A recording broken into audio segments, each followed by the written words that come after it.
Kim Pao, laban na laban sa Laplapan.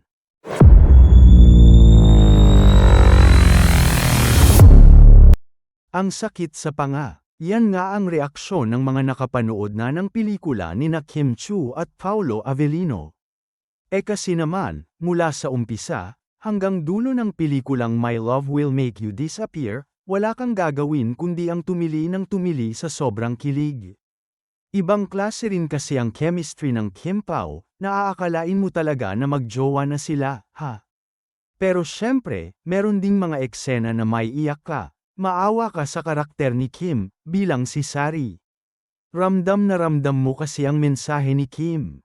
Lalo na sa moment na nagsasabi siya sa karakter ni Paolo na si Jolo, ng mga gusto niyang mangyari sa buhay niya. Wagas nga ang linyahan niyang gusto kong makipag-sex.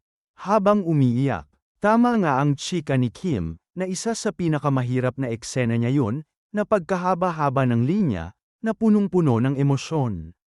At syempre, again, kung kilig ang pag-uusapan, umaapaw talaga yon sa Kim Pao. Grabe ang chemistry nilang dalawa, na ang titigan pa lang nila, para ka na talagang may ihi, ha? At halikan ba kamo? Ay naku, mukhang tinodo na ni Direk Chad Videnes ang lahat ng alam niya sa klase ng halikan ng mga artista, ha? Parang ako ang napagod sa dalawa, dahil sa matitinding laplapan nila.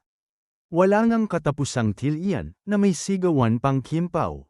Kim Pao, Kim Pao, ang maririnig mo, ha?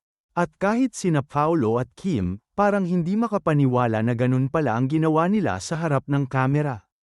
Aba, hindi lang kasi si Paolo ang laban na laban sa Laplapan, kundi pati na rin sa Kim, ha? May mga moment nga na feeling ko.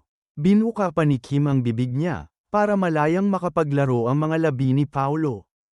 Kaloka, pero syempre, wholesome pa rin ang pelikula.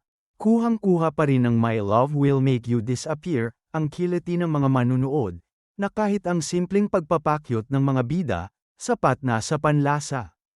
Pero mapapamura ka talaga sa kagwapuhan ni Paolo.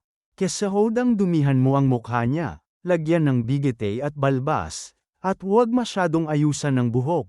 Lutang na lutang pa rin ang kapugian niya, Kaya naman hindi na ako nagtataka, na sa bawat eksena na pinapakita si Paolo, walang ginawa ang mga feini, lalo na ang mga kababaihan, na magsigawan. Kaya ang ending, ang sakit ng mga panga nila sa kakasigaw. At magari ng mga mata nila sa pag-iyak sa mga drama ni Kim. Ay naku, sugod na sa mga sinehan, para masaksihan nyo rin kung gaano katindi at kapalaban ang Kim Pao sa mga nakakabaliw na eksena sa harap ng kamera.